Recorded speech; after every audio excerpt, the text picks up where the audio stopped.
With few hours to the Anambra governorship elections, civil society organizations have expressed concern over possible infractions in some local government areas, calling on the Independent National Electoral Commission (INEC) and security agencies to coordinate effectively to ensure a peaceful and credible poll. Arise News correspondent Friday Oloko filed this report.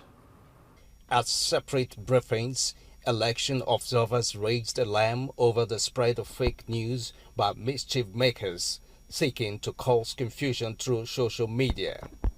Expert team lead for the Center for Transparency and Advocacy, Professor Alex Asigbo, urges citizens to reject vote buying, warning that selling their votes amounts to selling their future. Logistical arrangements. According to INEC, all arrangements are in place, and the hiccups that always marred our elections should not for any reason rear its or will not for any reason rear its ugly head during the governorship election on Saturday. All arrangements to move personnel and materials must be top-notch. The Executive Director, Center for Transparency and Advocacy, Faith Nwadeshi, calls for early detection of suspicious financial movements by the CBN and other institutions to curb illicit funds aimed at influencing the polls. The distribution of sensitive material is a very strategic event for elections, and to have political parties not having their candidates there is something we should not frown. We should not take for granted.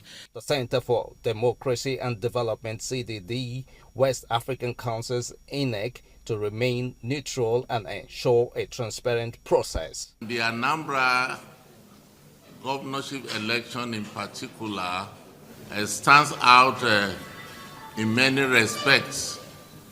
We are beginning to experience new dynamics or renewal of old dynamics in Nigerian electoral process. Besides that, the key electoral institution in the country, the leadership, we are experiencing leadership transition, and some people have so documented it that, look, it will be a test of what INEC can do beyond the previous performance. CDD analysts further warned of voter apathy, low competitiveness, and weak institutional confidence ahead of the polls. The Center for Democracy and Development, CDD West Africa, has released two reports, Anambra 2025, a barometer of party fortunes, federal might, and personalities, and evaluating disinformation risk ahead of the 2025 governorship election in Anambra State.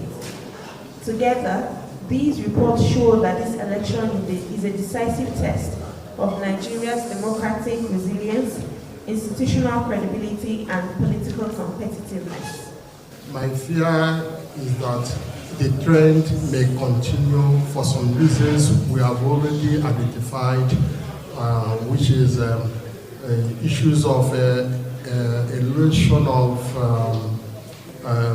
voter confidence, in the electoral process and institutions. As Anambra heads to the polls, observers are urging voters to protect their conscience and ensure their choices reflect their true will. Well, for more on the readiness on Anambra governorship election holding in a couple of hours, I'm joined by Professor Victor Adetula. He's the Chair, Center for Democracy and Development Election Analysis Center. Thank you so much for joining me, Professor Adetula. Thank you. Well, like you reeled out during that press conference earlier today that the CDD has released two reports. There are also concerns of infractions ahead, possible infractions ahead of tomorrow's governorship elections. Can you tell us more about these concerns that you're raising? Thank you very much.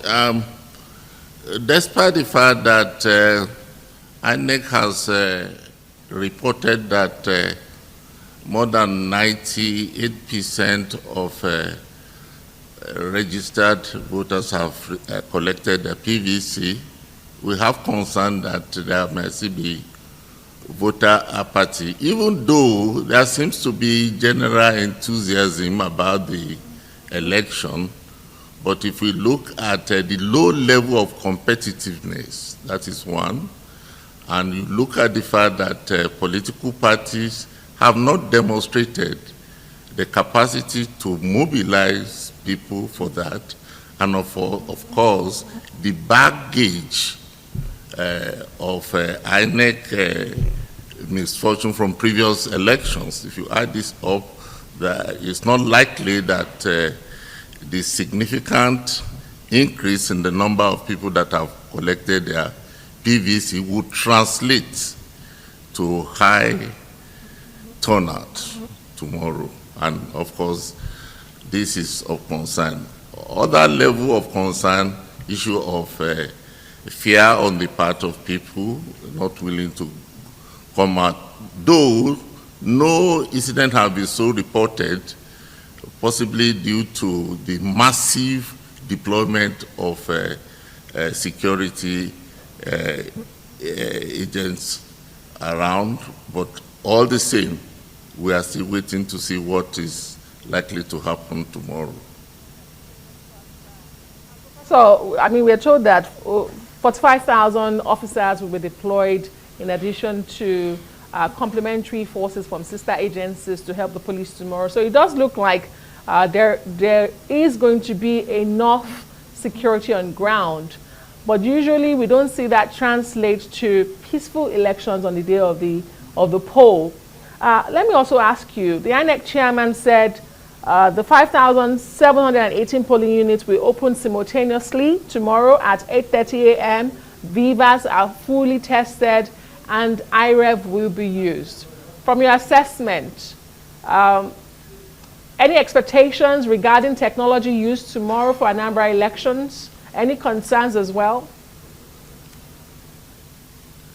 Of course, from the previous experience, quite a number of civil society organizations and election observers have drawn attention to this, the possibility of this. And you know, the memory is still very strong with a lot of Nigerians, and we are not denying the fact that there are claims of high-level readiness on the part of INEC, but there are concerns given the fact that it has happened in the previous time.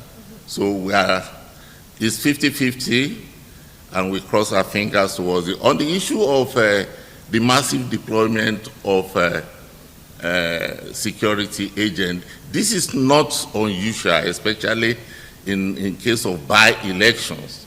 Because the tendency is that all the resources across will be deployed to the location, not only on the part of security agents, but even on the part of other players, the politicians. You find out that the resources across the political party contesting will be so concentrated in that particular location.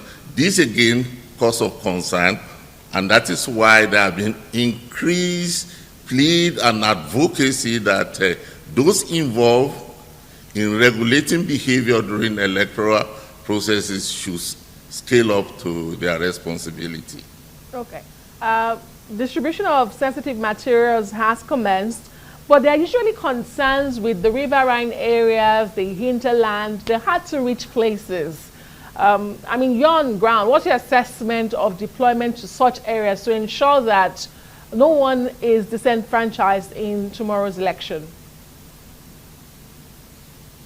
The report reaching us in this area is that INEC and other relevant agencies involved in this are up to the task. We have drawn attention to this concern, and of course, we are fully on ground, monitoring and as well exchanging information among ourselves in terms of civil society organizations that are monitoring election, this particular election. We have this concern, no doubt about it, but no incidents or no negative occurrence have been recorded And there are assurance on the part of INEC that by 8 a.m., all the polling stations will have received the necessary material for election. We take their word for it, and we are monitoring. It's a matter of time, it's a matter of hours now. Just before I let you go, let's talk about very quickly what INEC is describing as a historic step. The deployment of sign language interpreters across polling units for voters with disabilities. Have you seen any of that? And I mean, what's your response to that? We haven't seen any of that, but we have followed a lot of advocacy activity by a number of NGOs, and while exchanging information, we have, I'm talking on the part of CDD, we have not made direct observation of this trend, but in terms of how much information about it that has been shared among voters, we look forward to a significant improvement in terms of the level of participation of people living with disabilities. But again, the facts will come out more clearly tomorrow. Indeed. Well, we'll join you to wait and see how INEC does come through in this litmus test for its new boss, Professor Amopito. Well, thank you very much, Professor Victor Adetula, Chair, Center for Democracy and Development Election Analysis Center.